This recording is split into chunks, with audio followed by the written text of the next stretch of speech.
Okay, about time. Um, so has anyone had a problem getting set up for the high performance computing hamming? Everyone has an account, we're good to go. Excellent. So that was going to be tomorrow, and the next item is it can't be tomorrow because I have a conflict now. So it'll be next week sometime, canceling class tomorrow. So no class 11 tomorrow. We'll steal an hour next week for the lab. I have an account. Where do you go to like log in? They just sent me a store. They put me in Hammy. Yeah, that's a good point. I will talk it through, but basically you're going to need a client for that. And the one I like these days from Windows is this MOBA X term up there. I recommend that one if you're on Windows. If you're on Mac, probably you have something native that will be able to connect. Are we just SSH in there? What's that? Are we just using SSH to get in there? Yeah, right. Okay. Yeah, yeah. But yeah, no need to, you ought to be able to. So I'm glad you mentioned that, Nick, just because I don't know. The net's weird that you might download this in advance. But honestly, these things are small. You can probably do it and still follow along on Monday or Tuesday or whenever we actually do What is that called? the lab stuff. MOBA X term. And MOBA X term. Yeah. Is that okay? But there's other possibilities, and if you go, there are some resources online where they mention some other things. I'll be pointing you to that later. It's the first lab's pretty laid back, so chill a little. The next thing is I brought my toy. Oh. I only had a cheap plastic version as a kid. Here you can take a look. Just because some people have never seen the actual thing, it's kind of cool to see a physical object. You can slide the blank left and right as you like. Okay, and then we're ready to move on.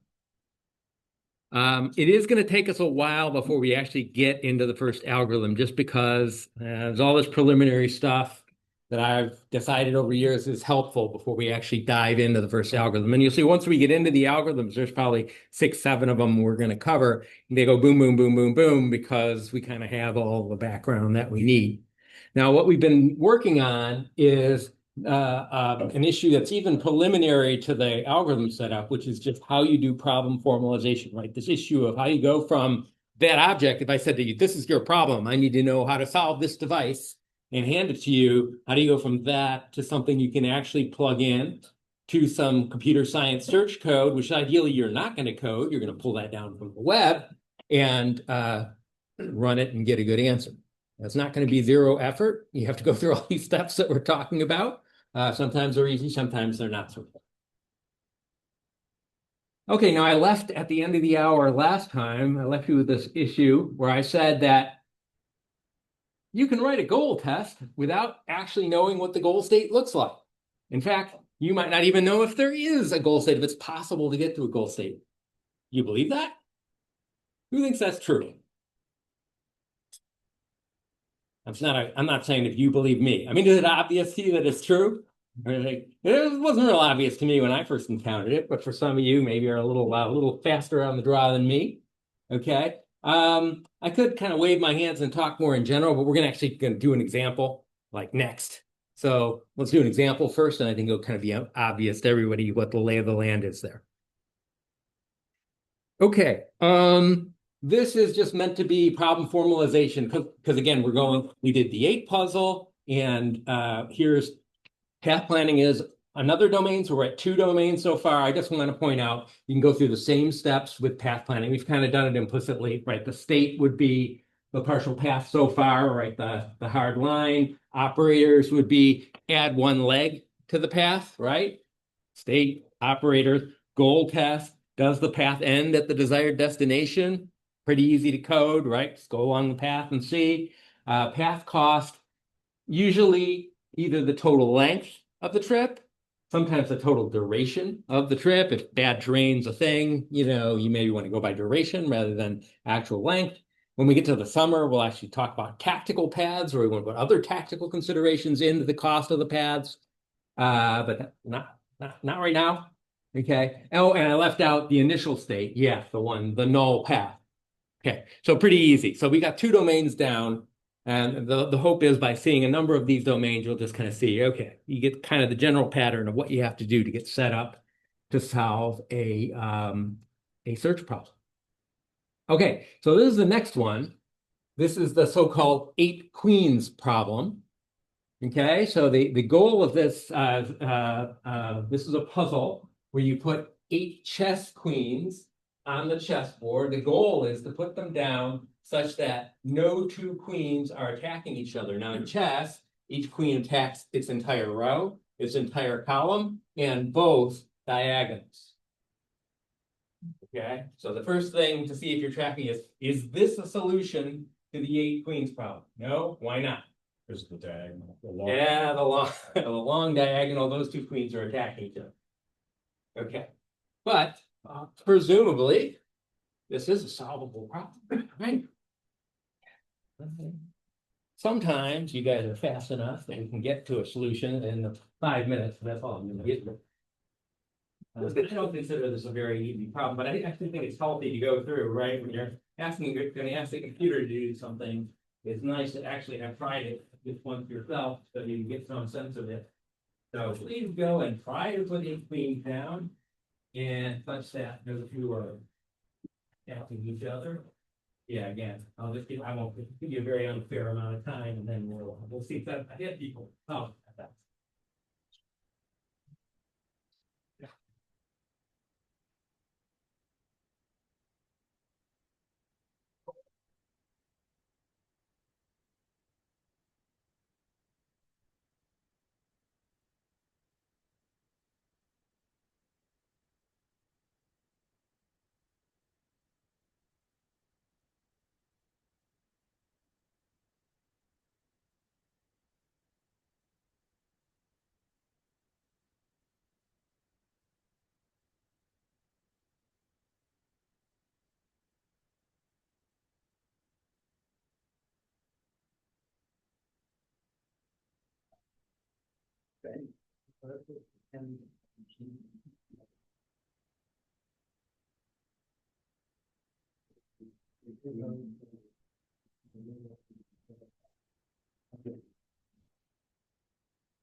Think so?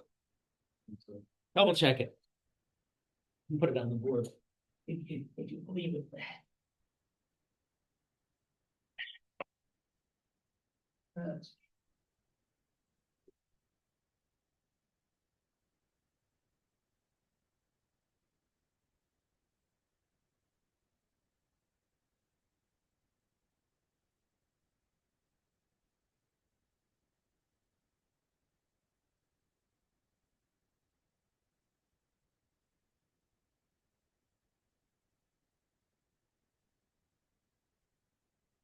That one? Think so? All right, here, go ahead. Put some X's up there. I don't need fancy art. I just need to know the location.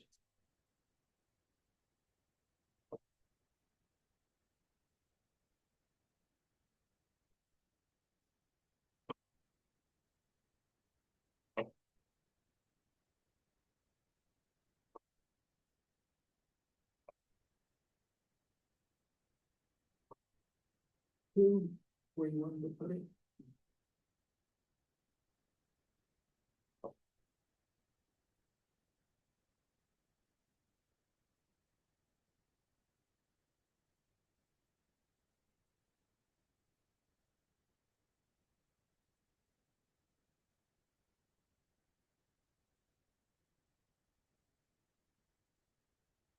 That'd be nice.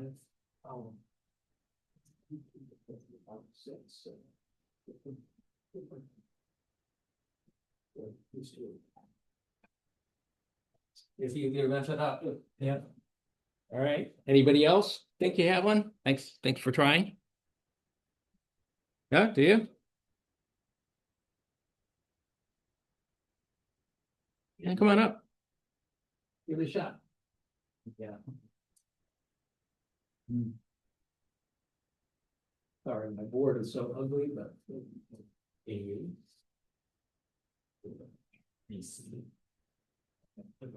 Do it if I just here. Oh, yeah, sure.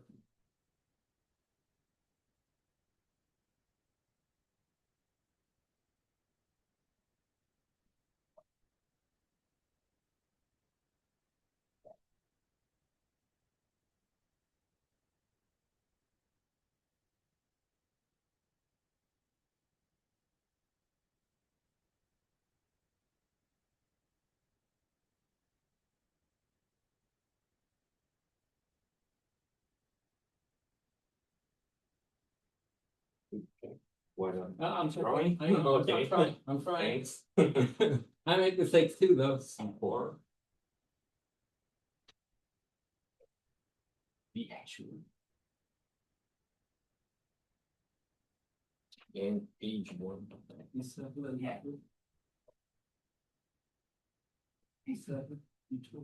You have two in the E7. Ah, yeah, these two. Yeah, that's Yeah, bad. no, these two are bad. Too. Yeah, Yeah, it's a long. yeah.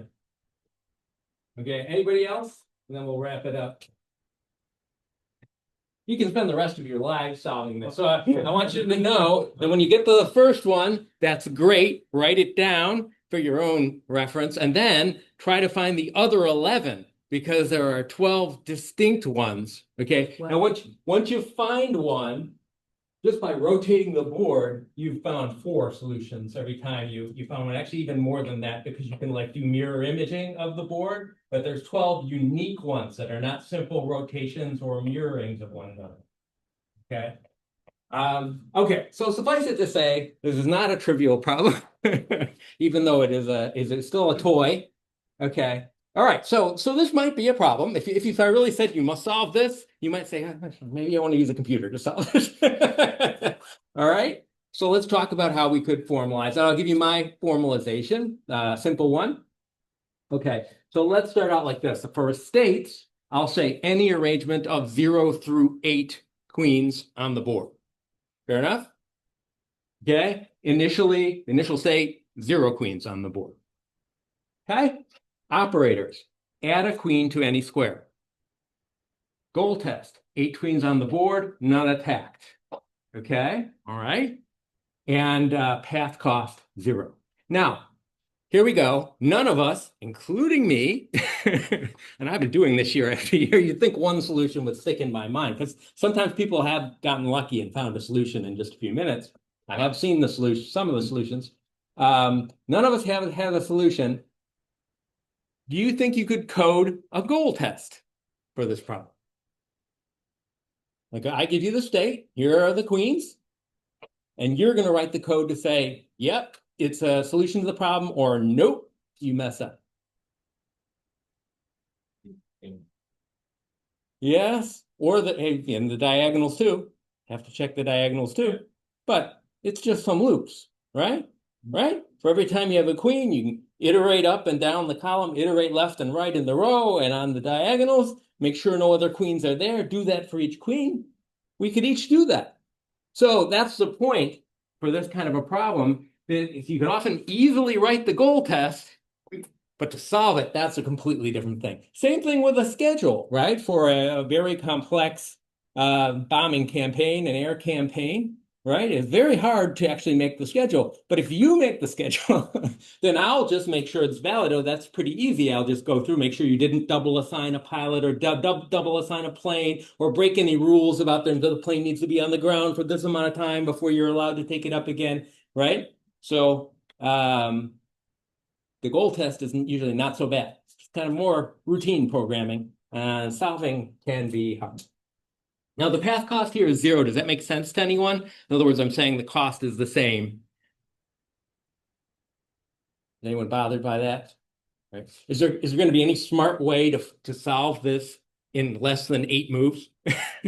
Putting one queen. Yeah, it takes 8 moves to put queens on the board. You'll never do 9. It'll never be 7. It's always going to be 8. So there's no point trying to discriminate among solutions on that kind of a basis. So therefore, we just punt and say, okay, path cost 0.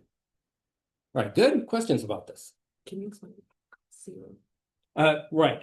All solutions will take 8 moves. You have to put 8 queens down. Every time you put a queen down is 1 move. They will all take the same number of actions. And I don't have any other basis. Maybe you do. You could say, well, I want more queens in this part of the board rather than this other part of the board or something like that. And then you'd say, well, for me, I want to have the path cost incorporate my preferences. But I have no such preferences. So for me, level playing field, any solution is just a solution, right? Unlike the 8 puzzle, whereas if you can solve it a little faster, you're better. Okay. All right. So let's move on then. Oh, question. And I think it'd still be 0, but just if we didn't know that it was 8, or if I thought, oh, maybe you could do 9. I would suspect 8 is the maximum. Okay. But path cost in that case would still be 0, and I would just have the reward structure reward it for each one that it had on the board. Well, then you'd put, if you want to have a reward structure, this is your only mechanism for a reward structure, right? These are all the components that are in a search problem. This is what you've got. So if you want to do anything that sounds like reward or encouragement or something like that, then I think, okay, you need a non-trivial path cost that incorporates your preferences. Other questions? So if time did affect the cost of the game, the blank space, why wouldn't it apply here too? Well, so if it was wall clock time, but wall clock time is outside right? So it's outside the bounds of what we're looking at here. So what we are looking at is the number of operators, so the number of steps in the path, and that will always be 8, right? And as you realize clearly, the wall clock time could be anything. It's just not thought about here. Okay. Okay. Other questions? All right. So great. So this is one formalization. Now I've warned you before that there are consequences to your formalization. So this is one formalization. It is valid. I will stand behind it, but it's not the best formalization. So we'll discuss that in a minute. Okay, first, just some terminology. This whole set of problems where you have no idea what the goal state looks like, they go in this family called constraint satisfaction problems. So that includes scheduling, it includes 8 queens. Okay, but not things like the 8 puzzle, and not things like path planning where we have some idea what a solution looks like. All right. So with CSPs, it's the actual specification of the goal state, i.e. what it looks like, that's of interest. The state and operators you can define any way you like. No one cares. We only care that you give me a valid schedule or you give me a valid 8 queen solution at the end, right? And contrast that mentally with the 8 puzzle. The 8 puzzle I gave you right up front the goal state. It's just night and day. But we use the same set of algorithms. Kind of amazing. We use the same set of algorithms to solve this. All right, now let's think about about my formalization of 8 queens and how smart it is. Okay, so let's just imagine. So if you're going to go and use my formalization, we all know how stupid computers are. The computer is going to go and it's going to search for a solution to this problem. What do you think is where do you think it's going to put the first queen down? Probably like one of the corners, right? And where do you think it's going to put the next one down? Probably like right next to it, right? I mean, however, if you number these from 0 to 63, these squares, it'll put the first one in the first square and the second one in the second square. We'll end up with a possible candidate solution that looks like this. Ridiculous. Okay, but that's what it's going to do. Because it's allowed to put queens everywhere, and computers are not, and they're not smart until we make them smart. Okay? All right. And so if you think about that, the first queen that it puts down has 64 possible locations. Once it's down, that square is occupied. The next queen only has 63 possible locations, and on and on and on to the 8th queen. Multiply these together, and you see The size of the state space is about 2 times 10 to the 14th. Quite large. Okay? All right, but part of that is on me. So imagine if instead I said the following. Okay, let's redefine the states to be 0 to 8 queens on the board with none attacked. Let's actually make that part of the definition of the state, right? And the operators will be place a queen in the leftmost empty column such that it is not attacked by any other queen. Okay, because think about this. Every queen attacks all squares in its row and in its column, right? So to get 8 queens on the board, we're going to need to use each column and each row. There will be no empty row and no empty column, right? It's a simple logic. That's impossible. Okay, so fair enough that I just say, right, let's put the first queen here. I don't know where we need to put it. Well, we'll put it here. And then we'll put the next one here such that it does not attack the first queen. And on the same way, right? Where each time we place a new queen, we'll make sure it doesn't attack any of the ones that came before. Does that seem okay? All right. The size of the state space flow, I won't prove it to you, but it's now about 2,000, right? Like small enough, and now you can maybe do this by hand. You could use this technique to try to solve the problem on pencil and paper and have better odds, right? So this is a huge, huge win. 10 to the 14th to 10 to the 3. Huge win. All right, so bottom line, it does matter how you represent the states and the averages. Yeah, as we're used to thinking, well, in many domains of human life, as long as you get all the information, you conveyed all the information, we consider it's about the same. You did about the same job as someone else who conveyed the same information. But when we're conveying stuff to a computer to do a search problem, it matters how we structure that information. All right, and you can go online if you want. I didn't verify that that's still there, but if you want to, instead of paper, you want to play around with this.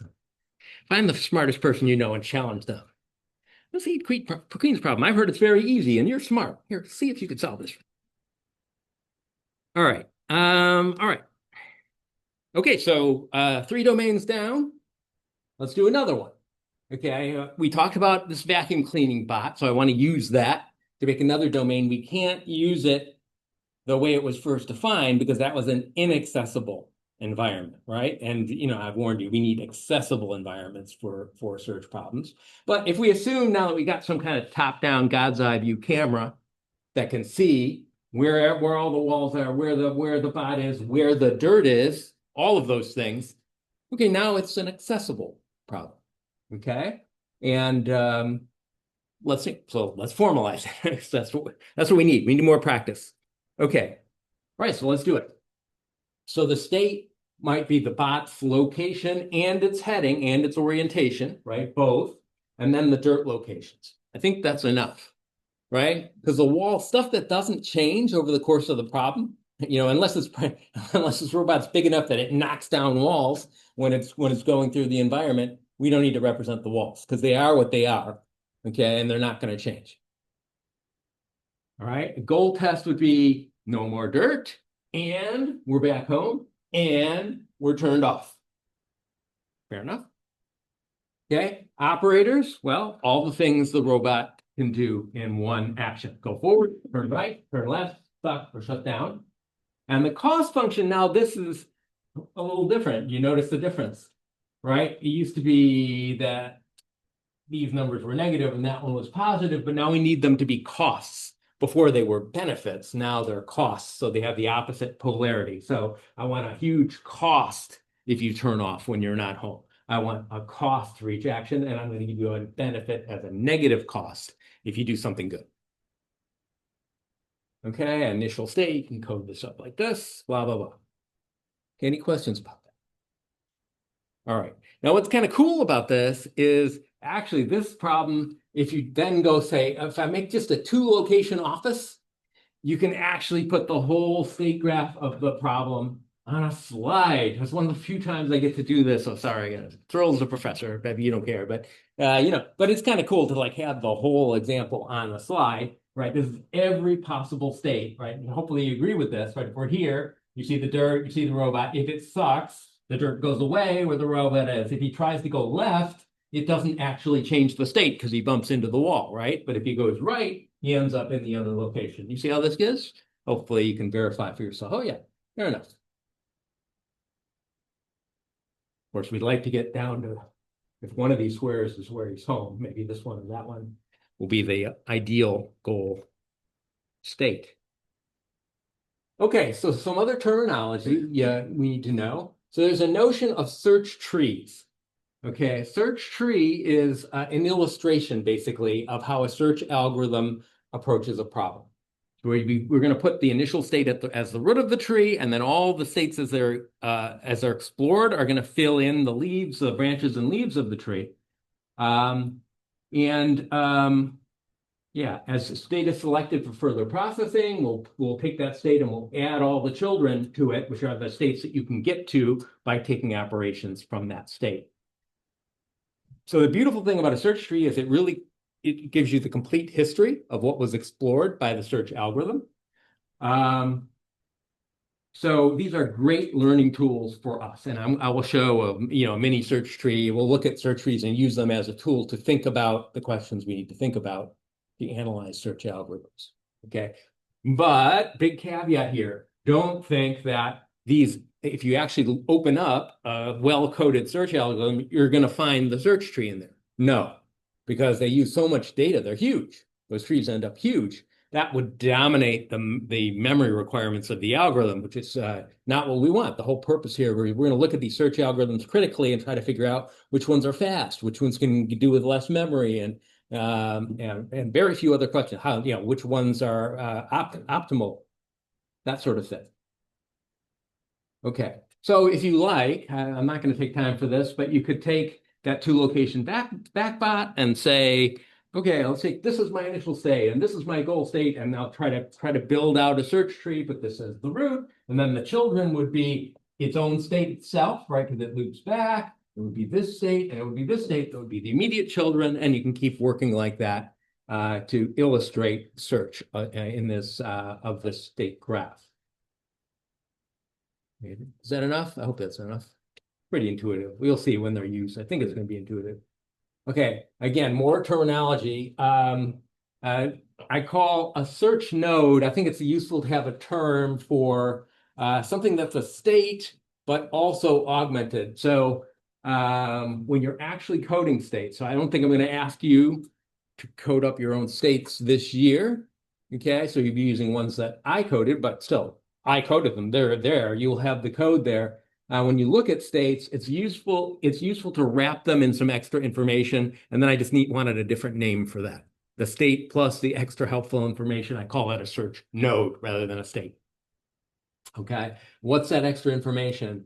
Well, we're trying to avoid cycles, right? We're trying to avoid looping, going back where we were, right? You're going to need extra information to do that efficiently. Okay, so that's at least some information we're going to want to save. And then depending on the domain and the problem you're solving, there may be other things. Like for the backbot, you may have an incremental cost, right? What is the cost so far? So to avoid it constantly having to recompute that. Okay. All right. So let's just think about this problem of avoiding going around in a circle, avoiding cycles. Somehow we're going to need the ability to check all previous states that were generated on the way to this new state to make sure we didn't loop. Okay, I call, well, actually the field calls this kind of data structure, that's however you decide to do this, there are multiple choices for implementing that, but it's called an ancestor list, at least that's one of the names for it, because it can access the state of a parent of a search node. Okay. And its parent, and so on, onto the initial state at the root of the search tree, just in the service of let's make sure we didn't go around in a circle. Okay, now it's a very simple implementation of the ancestor list is just to have every search node know its parent. If it's just got one pointer, one property in the search node whose value is its parent, then you can always go to see if you're looping. You can always go and check your parent, and then ask the parent what its parent is, and just iterate like that until you go all the way back to the initial state, and just make sure none of the states are the same. If they're not, you didn't go around in a circle. All's well. Okay? Okay. And there's more efficient ways at hash tables and so on, and something like a dict or a Python object That's an associative memory. That's actually a very sophisticated kind of a thing. Uh, hasn't been around my whole career as an easy capability. The underlying algorithmic technology that makes Python dictionaries and Python objects and JavaScript objects work efficiently has this. It's called a hash table. You may not have heard that before. That's what it is. Okay. Yeah, you might also, again, just another thing, like what kind of stuff might you want to keep around in the search node? Just remember what operations you took to get to that location. Just to avoid at the very end saying, okay, this is a goal state. How did you get there? Oh, I don't remember. Okay, let's go back and try to figure it out. Okay. No, not that that's terrible, but. Okay, more terminology. So use the term successor function. It's going to be a function for a search problem that returns all search nodes, what we just defined in the last slide, that are children of the given node, right? So obviously that mostly has to do with looking at the state graph and seeing where every operation can take us, right? Those states, and also generating a search node. Again, it's up to you what that extra information is. It could just be the state, but probably you're going to want it to be more than just the state. Okay. And yeah, so we usually, again, you have to decide exactly how you're going to do this. So the way we're going to talk about it, when I ask for the successor function, it's not going to try to be smart and not give us children that are looped back. Like if your child is your own state, it's still going to return it. And it leaves it to a later algorithmic step for you to check and say, oh, I went in a circle. Okay, I don't actually want that child. Okay. All right. So when we start talking through the algorithms, I'm going to draw some pictures to illustrate them, and this is kind of the key to those pictures. So the colored disks that you'll see are meant to be the search nodes. Again, that's basically a state of the problem plus a little bit of extra data. All right. The white disk will be the initial state.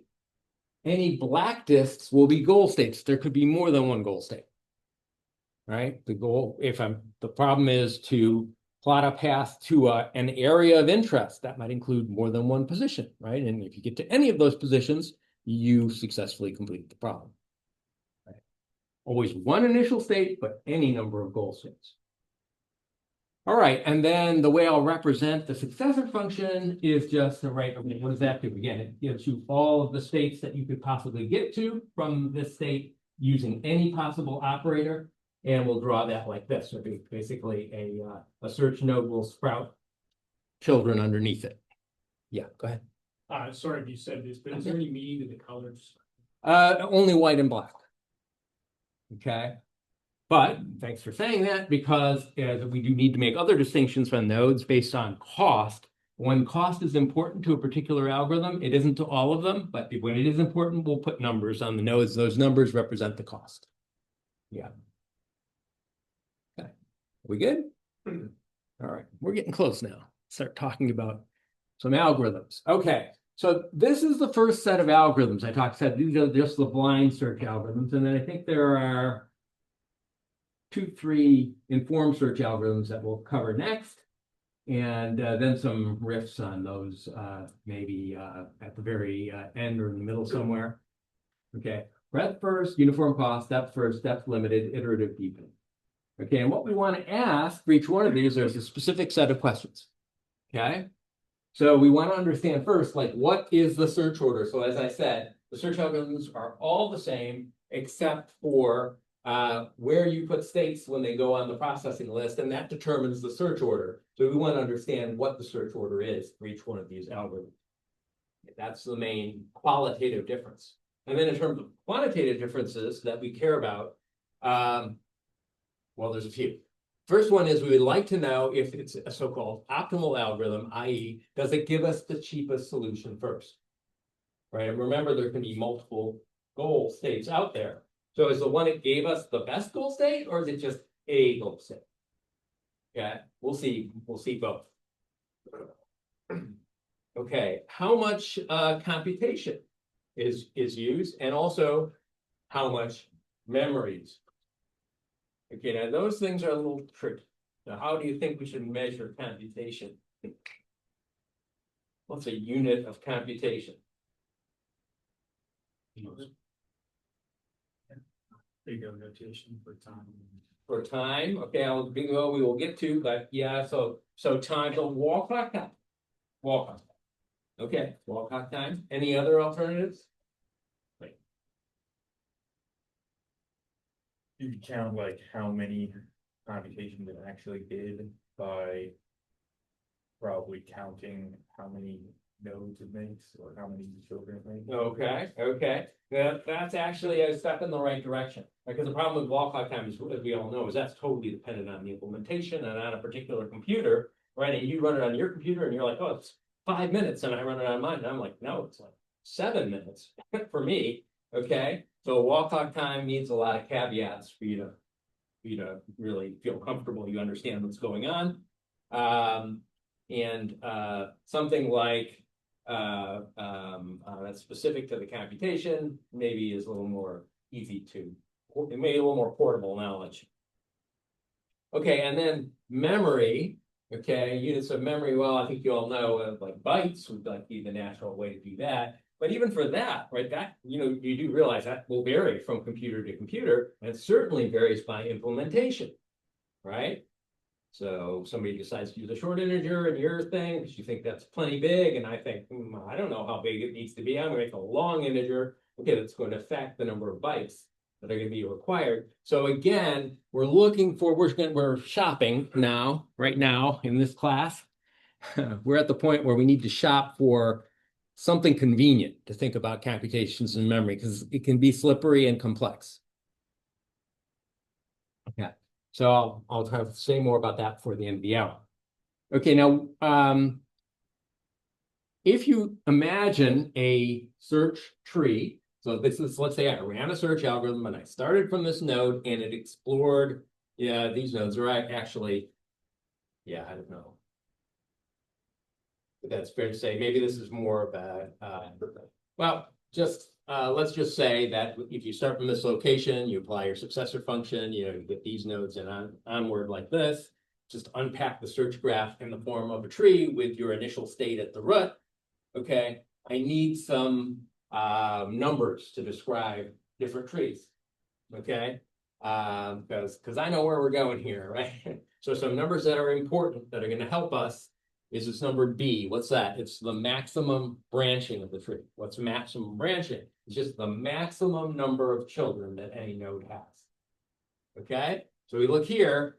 This node has 2 children. This one has 3, 2, 1, 0. Right? What's the maximum? The maximum is 3. Okay. Now, more branching is going to make a bushier tree, and it's going to be harder to search for them. All right, the next number is lowercase b, which is depth of the shallowest solution. Right? So if you see for this tree, there are 2 solutions, 2 goal states. Okay. One is at depth 3 and one is at depth 4. Note that we start this computer science style. This is depth 0, not depth 1. Okay, depth 3 and depth 4. So the shallowest solution is at depth 3. Okay, now obviously, the deeper the shallowest solution is, the harder the problem in some sense. Okay, now other things we might need to know, the maximum tree depth. Some trees could actually be infinite, you just keep generating states. But won't be thinking about that mostly. Mostly we'll deal with finite problems. And if it's finite, then there is a deepest node, and we'll use lowercase m to indicate the depth of that node. Okay. And then certain, rare algorithms kind of a priori, before they start, decide they're only going to search down to a certain depth. That's what capital M. Okay. All right. So we can take that as a key. I don't know how well that will stick in your mind. Probably wouldn't stick in mine very well, but it's there now for you to flip back to and remember what the variables are. Okay. So now we're in shape to rewrite the form of search algorithms using a little more technical language, not just plain English, because we've defined a lot of terminology now. So let's do that. Okay. Again, we're gonna still use processing list. Sometimes I always call the processing list the agenda for the obvious reason, like we're gonna keep working from the processing list as kind of the agenda for our computation. So that's just a synonym. Okay, so let's go. Step one, if the processing list is empty, the search has failed. I didn't have that on the prior one, but it's possible for searches to fail. Right, so in simulation, where you would see this with path planning is all of a sudden, if bridges are destructible and enough have been destroyed, all of a sudden the user says, I want to go here. Why am I not getting a path? Well, because there is no path from one to the other. Now, the way you see that as a coder, as the guy putting the code together, is that your processing list will go empty. It will just run out of things to check. It's like I've checked everything. There's no solution. Okay. All right. If the processing list is not empty, then select and remove the first node. Now, note here, bottommost is that's just referring to the way I draw it. I draw these things kind of Dixie cup style, where the one that's going to come off next from the processing list is on the bottom. Okay, that's just me. Okay, hopefully you know what I mean. If you're, that's actually the first element on the list. Okay, then you're going to apply the goal test, right? We know what that is, a Boolean function that's going to say this state is a goal state or it is not a goal state. And if it is a goal state, you're done. Okay, then we're going to apply the successor function, right? So the successor function is going to give us a bunch of other states, search nodes, states plus a little bit of data. And how does it get that? Again, under the hood, it's going to go through all the possible operators and figure out every possible state that could come next.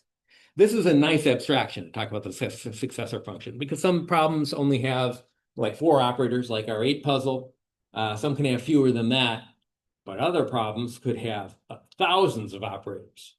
So it's nice to just not be able to say, I have no idea what kind of problem this is, but whatever it is, let's assume you've wrapped that up in a successor function that will give me all possible children. Okay, then we're going to remove any children of the current node that are also ancestors, right? So thinking from the current node, if my child matches my ancestor, we went around in a circle. Those all get removed.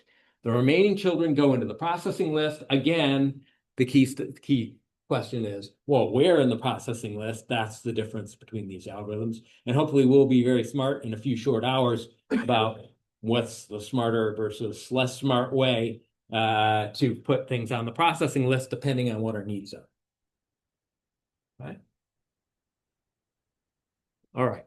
So what I'm going to do is, this is kind of boilerplate for the actual algorithms, right? All the actual slides will have like an actual algorithm name at the top. Okay. And what's going on here is I always omit the very first state of the algorithm. When the algorithm starts, it always looks like this. I know this doesn't make any sense yet, but let's see. I think that would be, yeah, that would also be. Okay, this is this is always left off. This should be at the very top of all of these slides, but it would always be the same. So I've left it off because there's not a lot of real estate here. So what's going on here? This is the processing list. Again, the arrows tell us we're going to draw from the bottom. That's the first node to come off. This is the search tree. Again, which algorithms do not build, but we're going to build because we're trying to get intuition and insight into the way these algorithms function. Okay? So then when I go and I take this first node, what I'll do is I'll cross it off in the search tree to indicate that it's been removed from the processing list. We will apply the successor function. Its children will be both placed on the search tree and also placed in the processing list according to the rule of the algorithm, however it says to do it. Okay, and then we'll go to the next step, which is drawing the next node and so forth.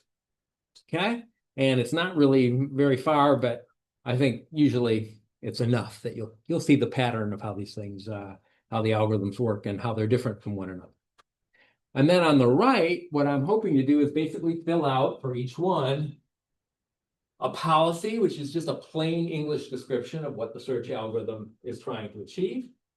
Okay, and then the results of our analysis, we'll just try to think through this in class slowly at first and then increasingly quickly after we kind of start to see some patterns. Okay, so is it an algorithm that guarantees that the first goal state you find will be the best goal state, the cheapest one? Okay, that's the first question. And then the next thing is, what is the worst case number of search nodes processed? So we're going to take up Nick's suggestion, right? And just think about, because if you notice, this algorithm has a very regular structure. You know, every time we go through one cycle of the algorithm, you process one search node, right? You get the supply, get its children, you put them on the processing list, you do all the same stuff. It's got a regular structure. So we're going to take the number of search nodes that are processed as a surrogate for things like wall clock time or number of actual cycles of the CPU, which would be CPUs are all synchronous devices. They have a clock and they go tick, tick, tick. They'll kind of go work in lockstep. The whole computer is working lockstep. So that's how we're going to avoid having to think down to that level of detail, which would be probably well beyond my capacity. Now, we will talk about big O notation, which Hunter said, mentioned in passing. That's probably new to most of you. Okay. And it's not very, not that big of a deal, but that's like the traditional way that computer science has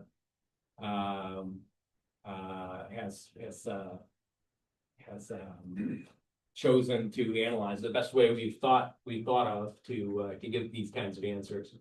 And then the last thing will be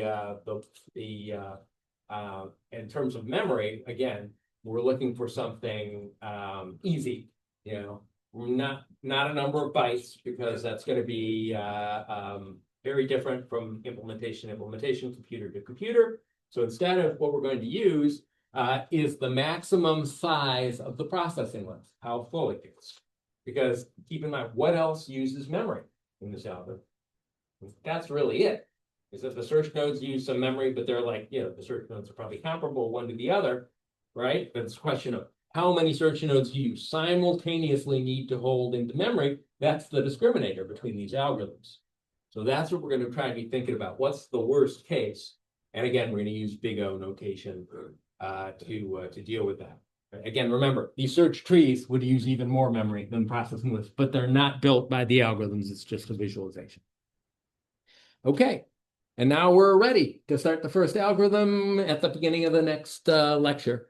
I don't know if that'll be on Monday to just keep up the momentum, or if it'll be on Tuesday, because we got to fit the lab in somewhere. But we'll get to it soon. Okay, all right. Have a good weekend. Like, I don't understand. So just How is it working? Just the white and black, if there are any black. In this case, there are no black. So this one, white always means the initial state, the one you start from. The other ones are just colored to show that they're different, right? So like this node over here needs to correspond to something in the processing list. So you can see, oh, it's right over here. And this one's right over here. That's all the colors are. I mean, like how it's moving, like. So, Does that make well, sense? you'll see. So when we what happens when we do one cycle here is we take this node, we apply our successor function, and it says, okay, these are the child nodes, and then these need to go into the processing. So this is after this. So it's like we took them all off and put them over here, If, and then we put them if back. you like, Or no? if you like, no, so this isn't actually getting built, so this is just something, this is just an imaginary construct. So that what actually happens is we ask, what nodes can I get to from this node? Dark blue and light blue. Mhm. And then in two different ways, one of which actually exists in your computer and one of which does not exist in your computer, just exists in our minds because we're representing it like this. Here we'll draw it as a tree. I'll put my nodes here. Here I'll put them on the list, Mhm. right? Imagine it kind of happening simultaneously rather than I build this and then I do that. Yeah. Got it. And so then we went and looked at the dark blue. Okay, these are two options. Yep. And then we added those to the. So list. again, this doesn't exist. So like the next step will be take the first node of the take the first node on the list and go through the process that the algorithm states, right? Remember, check if it's a goal node, Mhm, apply the successor function. That's where these red and green come from, mhm. right? Then check and see that we're not going around in a circle. Then put those on the processing list. See, there they are on the process. And where did the little blue come back from? That's where I'm confused. Well, the light blue never came off.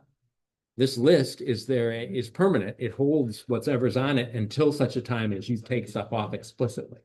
But then it came back. So it didn't come back. We put it on here. Oh, yeah, thank you. We put it on here and it never came off. We took off the dark blue node, Got it, from the right? bottom. Right. And see, after this, you see it's gone. Why? Because then it's on the bottom here. So it's going to be the next one off. It's like a Dixie cup dispenser. Like I said, it's on the bottom. So when it gets yanked out, it's gone. Okay, got it. So we're pulling the one from the bottom. Yep. Got it, okay. Right. Thank you. Cool. Yeah. I mean, we'll be doing it time after time. So. You found Got it? a more, I can walk and talk. Well, I gotta clean up. Okay. My mess here, and then I can walk out and you go out to the car. Oh, two different ones that I can make them both. Well, that's all right. Go ahead, start. I think that's a solution. Oh, all right, all right. Well, that's important. Let me check it.